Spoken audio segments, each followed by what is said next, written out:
All righty. Good Hello, morning. everybody. I tell you what, that was that music made me just want to run through a wall, man. I'm just ready to go. I feel like we can do some aerobics after that or something. So what's going on, y'all? Good morning. Happy what's today? Today's Tuesday, right? Tuesday. So I tell you what, very excited to hang out with my boy Jonah this morning. Jonah, you look great. It's good to see you. Good to see you. We'll be seeing each other in person hopefully this weekend. Yeah, we will. So Jonah and I and the rest of Vaco Nation is heading down to Los Cabos. I don't speak Spanish. I think that was my best Spanish accent. Basically, we're heading down to Mexico. And so we're very excited about that. So I'm joined this morning by Jonah Dimeo, co-founder and partner of Cyber at Morgan Franklin. So here's the deal. Today, we're going to learn about cyber a little bit, cyber trends. I play in the software engineering space. So we're going to do quick introductions. I have no idea about cyber. So I'm really excited to hang out with Jonah this morning and learn some. But we're also going to talk about general trends as well in the job search. And so first off, Jonah, if you want to give a quick background about the people who are tuning in right now from Brazil, from all over the place, Pakistan, give an intro of who you are. Great. Thanks, Taylor. Hey, everyone. Thanks for tuning in live this morning. Hopefully, we'll have some good content for you guys. Look, 2021 taught us a lot about hiring. I think everyone significantly grew through the pandemic and especially over last year. So really what we want to do today between Taylor's expertise in technology hiring and what we're doing here at the cybersecurity practice at Morgan Franklin, really want to provide some insight into hiring, retention strategies, attraction, and just overall 2022 trends and predictions of what we see in the market in the workforces. We're always in the community and talking to clients and interacting with candidates. So really hoping to have engagement from the audience, really hoping to provide some expertise here. But just a little bit of background on myself. I've been with Vaco / Morgan Franklin for going on 7 years now. Started the cybersecurity specialty practice within Vaco and then merged our business offering under Morgan Franklin. So we're 2 years under the Morgan Franklin umbrella, providing consulting, advisory services, management consulting services for companies, small, large, really tackling complex solutions for clients and focusing primarily for us on the cybersecurity market. And so we'll talk a little bit about what that looks like and what we see in that specific market. But happy everyone's tuning in. Hope everyone enjoys the content today and be asking some questions throughout because we'll be taking some questions from the audience. So Taylor, Absolutely. hope that was good for you. Yeah, no, that was great, man. So, and then real quick about me, my name is Taylor Desseyn. I'm in Nashville. So Jonah's in Charlotte. I'm in Nashville. And basically, I've been with Vaco for 10 years. I help lead a remote engineering practice that we have, specializing in hiring fully remote engineers across the country. And also, too, shameless self plug, I have a morning show as well, Guidance Counselor 2.0, so you should check it out. So let's go ahead and dive in, man. First and foremost, Jonah, what are you seeing right now?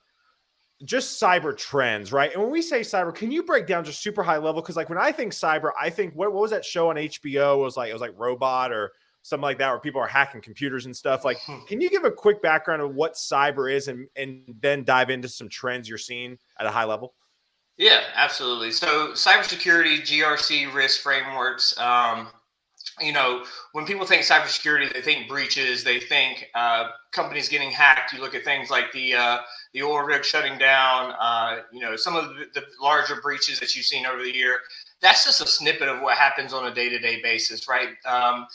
There's a lot of evil people out there that are constantly trying to attack companies, small, large, from all industries. So what we do from a Morgan Franklin perspective is really try to secure networks, provide services that will help companies keep their network secure to avoid getting hacked and breached, right? So there's a lot of things that go into that. Within our cybersecurity practice, we have mirrored it to support really a lot of different avenues. And you talk about things like security operations, identity access management, GRC. We can go in across all those levels and help a company become secure from that perspective and bringing in the best quality talent as well. So there's a lot of things that go into cybersecurity, but at a high level, it's just keeping clients as secure as you can. There's no perfect answer to keeping everybody perfectly safe, but we really try to do our best. And we've had a lot of good track records with, implementing products to do so, putting out frameworks or advisory services to get companies where they need to go. But from a hiring perspective, and what we're seeing in the market is the most competitive we've ever seen, right? 6.4 million jobs were added in 2021. That's the most ever in 40 years, with about 600,000 of those being cybersecurity specific. So we're going to talk a little bit about supply and demand, but basically, the global cybersecurity workforce is experiencing a skill shortage that we've never seen before. Approximately 65% of the cybersecurity workforce is wide open at this point. So, between what we're trying to do here at Morgan Franklin and providing services for our clients, we really think that the recruiting and the technology and the talent attraction and retention for cybersecurity, it has to be a big part of what companies do to, find the right people, attract the right talent, but also grow their organizations. So at a high level, 2022 is going to be a lot of those things, and we're going to talk some more about that. On the technology side, Taylor, I'd be curious to see what you're seeing as well. Yeah, absolutely. Before I answer that question, my favorite thing I do on LinkedIn for Jonah is whenever a company, I see an article of a company getting hacked, right? Target, all these other companies. I can't think of another one, but I tag Jonah and Morgan Franklin. I said, you should have called my boy Jonah. This wouldn't have happened if you called my boy Jonah. So not that y'all really care about that. That's just a fun little fact that I like to do. So trends when it comes to technology. Listen to me, at the end of the day, there's no more like local rates. And I think we're going to talk about this, right? Trends with kind of the last 2 years, right? Hey, listen, at the end of the day, COVID has upended everything from the price of furniture to, supply chain issues to salary price points, right? And I think that's what's going on right now. I know, I see it every day, is that basically what's happened is the last 2 years has shown that there's a major pay discrepancy across the country. And listen, I'm not talking about FANG rates, right? Facebook, Apple, Amazon, Netflix, Google. It's now Mang, I guess, but whatever. But I'm not talking about FANG rates. I'm talking about a national rate. And so that's the biggest thing I'm seeing with technology. Also, too, at the end of the day, it's so freaking competitive right now. And so I want to dive into that too, because I know, Jonah, you and I have chatted a little bit yesterday about this off air, but let's talk about competitiveness right now, and to business leaders and hiring managers and CISOs and CTOs. What's some advice that you would tell them right now, Jonah?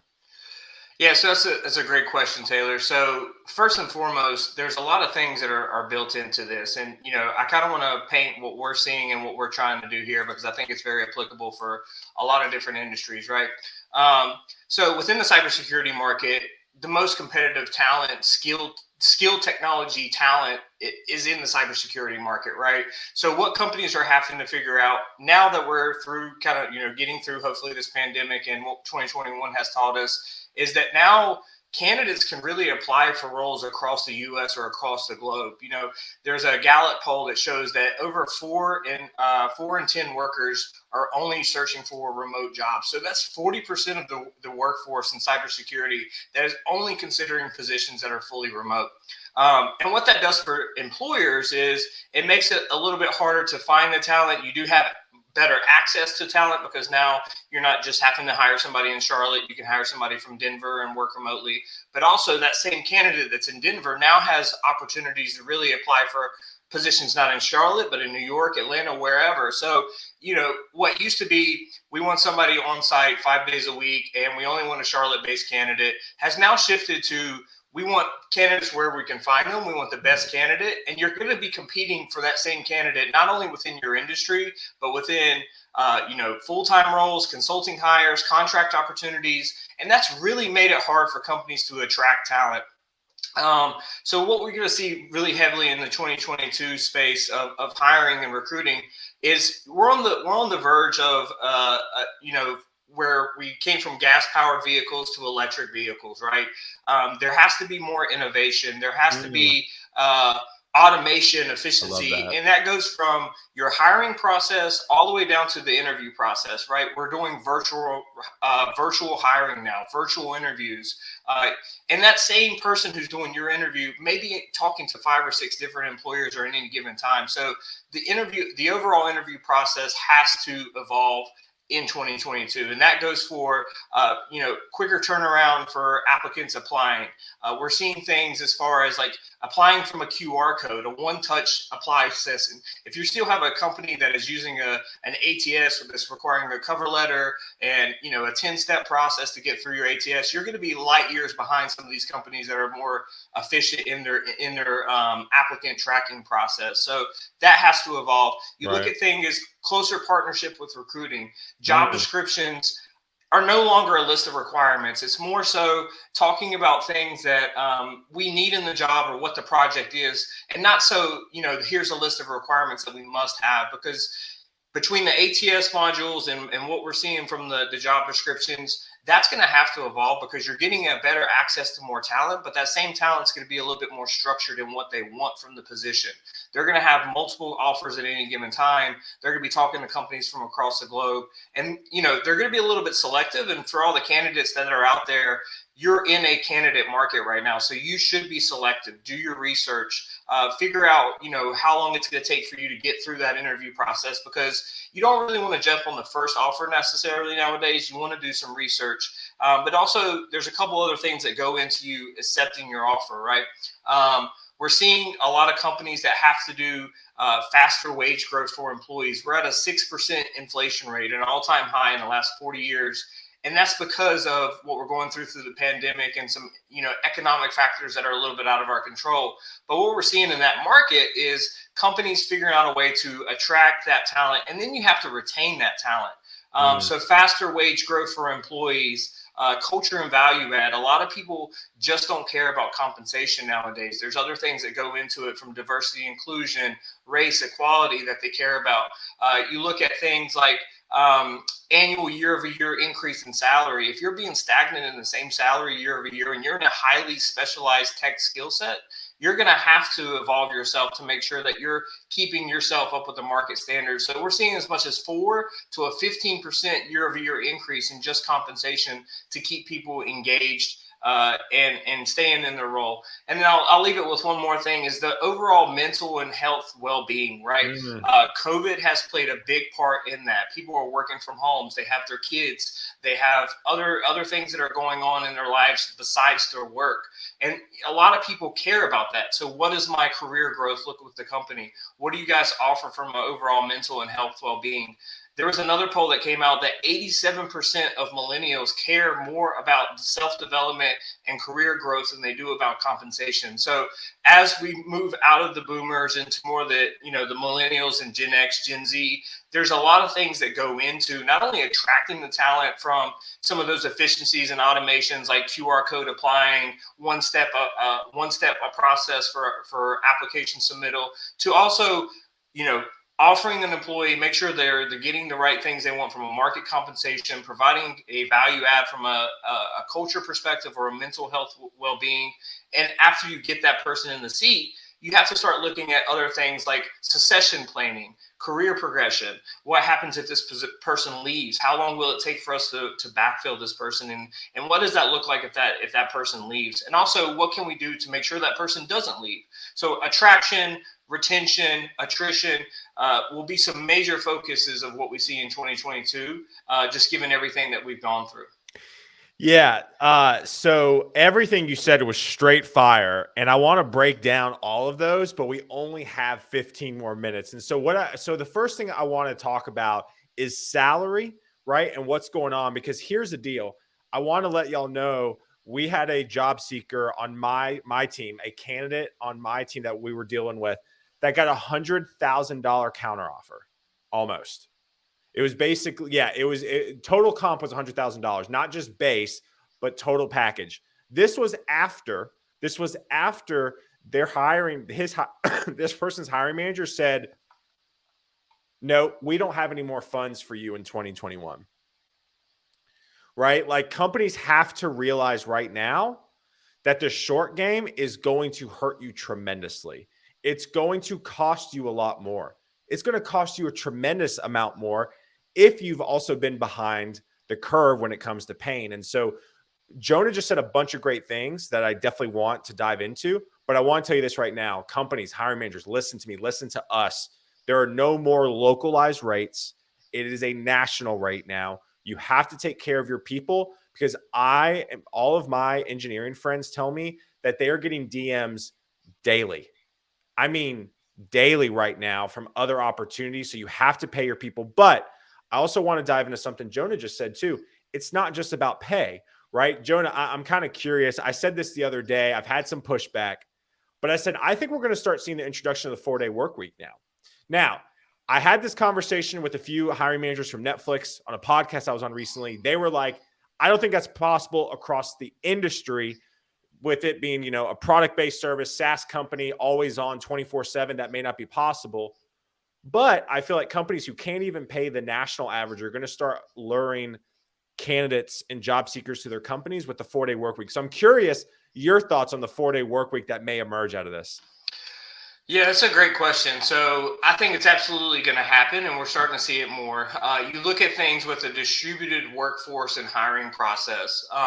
The 4-day work week are going to be better for more companies kind of in that startup space that maybe can't compete in the compensation piece. Maybe they can't say we're going to go 50 grand over our original offer, and then we're going to do a $20,000 sign-on bonus. So they have to be a little bit more creative in the ways they can attract that talent. And the days in the startup space of saying, hey, we have a beer pong table and a beer keg, like that's long gone, right? Like more people care Or more beer so pong. about, or beer pong, either or. Look, the sad reality about it, in November of last year and through 2021, there was 4.5 million people in the U.S. that voluntarily quit their jobs. They voluntarily quit their jobs. That's not people getting fired, right? That's people saying, hey, thanks, but no thanks. I'm going to go do something else, right? And that's a huge shakeup in the overall economy when it comes to a lot of different things, right? But to go back to your point of what we're seeing as far as that evolution of that, I think the 4-day work week is going to be a major factor for companies that maybe can't compete in the compensation space. There's also things that we're hearing, adding, 5 or 6 more holidays, right? Yeah. Giving people a little bit more. We've seen things like uncapped PTO, but honestly, I don't think that stuff really works. So, unless you're, mandating something to say, hey, you have to be off on Friday, people who are true workers are going to stay there. But, especially in that startup space, and there's startups in cybersecurity, right? A lot of product startups, a lot of companies that are just now getting into this services space that we play in, right? There has to be at least some sense of urgency to understand how they're going to compete for that quality talent, right? Because somebody who's coming from Big Four or looking at joining MorganFranklin or even going into industry, they're not looking at those lower level startups, right? But there's other things that go into that. You're looking at equity plays. You're seeing a lot of multiples on revenues of some of these cybersecurity companies that are growing at an astronomically fast pace. If you're good, the upside may be better than just what's in front of you at any given time. So, I think some companies will be able to better pay for the top people, and then other companies are going to have to come up with, figuring out a better way to incentivize folks to join. And that may be a 4-day work week. That may be, more of a long play with equity. But I think at an overall talent attraction piece, it's all the same thing. Yeah. The days of spray and pray job postings are dead, right? There's, like I said, 600,000 open cybersecurity jobs, right? So how are you going to, if you're a candidate and you think yourself as a top performer, how are you going to go do that? And, the beauty about what we have here at MorganFranklin is our referral-based network, right? We strive for 1 in 3 hires to come from our referrals. And what that does is you hire people that you like, you hire people that you want to work with, and people know that person. And what that does is create overall better team and company morale, because everybody's on for the same mentality of driving success for their business, because they're working with their colleagues or working with people they have relationships with. So if you're not looking at that referral-based hiring, either leveraging a company like Vaco or completely outsourcing your security function because you can't find the talent to a company like ours at MorganFranklin, then you're going to be competing with everybody else. Everyone's hiring. Everyone has a good job. Everybody has a good job description. How are you going to compete for that talent? And that's going to be the primary focus of 2022 that I guarantee you that's sitting on any executive's mind or anybody that's in a hiring capacity is how are we going to keep up and how are we going to attract the right talent, right? It's so good. And listen, if you're watching this right now, you're like, man, Jonah's just speaking. Jonah's taking us to church. Like, I'm going to be honest with y'all. Like, The things Jonah's saying, if you are a hiring manager or decision maker in IT this year and you are making decisions on hiring, you need to hit up my boy Jonah, because all this is just gold information. I do want to dig into Dan, the comment that just pulled up from Dan Thompson, Jonah speaking flames, just spitting truth. So I do want to dive into one thing. It's the job description. So I kind of get on these rants, not rants, but like I kind of get on these trends of like what I'm really, really passionate about. One of them is negotiations. I'm really big on right now. But also the other thing too is job descriptions. And you mentioned this, that job no longer are job descriptions 20 bullet points of just random tasks and tooling that you're potentially going to use. I've actually said, I've gone out on a limb and said, I think hiring managers should hire a copywriter to actually write their job descriptions with a tonality of the culture that candidate's going to walk into, right? So like, for example, like if you join my team, like my culture is like, floral shirts and like very laid back and like super, like a lot of, very casual, right? MorganFranklin Consulting, Jonah, what you do, extremely polished, right? I want to be like you, right? You just looking great in that crisp black polo. Like there's a different vibe between both of us, and that's great. But you need to make sure that communicates through the job description. So I want to hear your thoughts on that. Look, job postings are going to have to evolve, and profiles for a job need to be more focused on expected capabilities of what that is. The ability to compete certain tasks or projects. And you can pull in things like, what if you were a candidate, right? And you saw cybersecurity engineer. You're expecting 5 years of cybersecurity experience. You're expecting some type of certification. But instead of that, it said, cybersecurity engineer will be working on implementing a cybersecurity product. Right. We'll be working in a collaborative environment that is focused on the overall success of cybersecurity program. Company outings for, dedicated time off. There's a lot of different ways you can pull in a job description rather than a list of requirements that have little or no relevance to the role, right? Yep. And that's where hiring and recruiting has to start, is with that.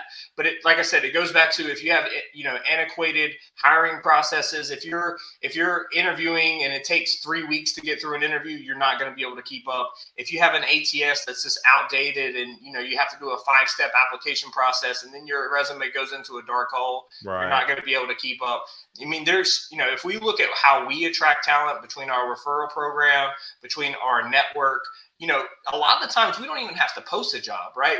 We're able to just go internally and say, hey, we're looking for this. We're able to leverage our excellent talent acquisition team that, focuses on headhunting and attracting the right talent, because they've been doing it for 5 to 15 years and understand, if you call out a requirement, this is what it is.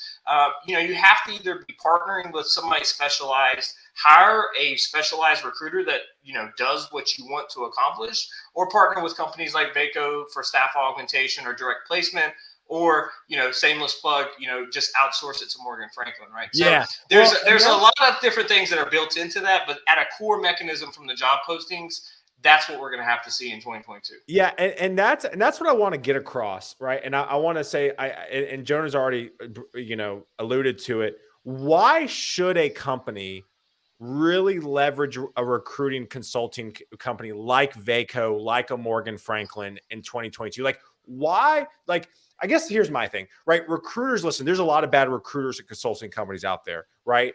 I totally understand. But why do you think they should choose MorganFranklin and Vaco specifically in 2022?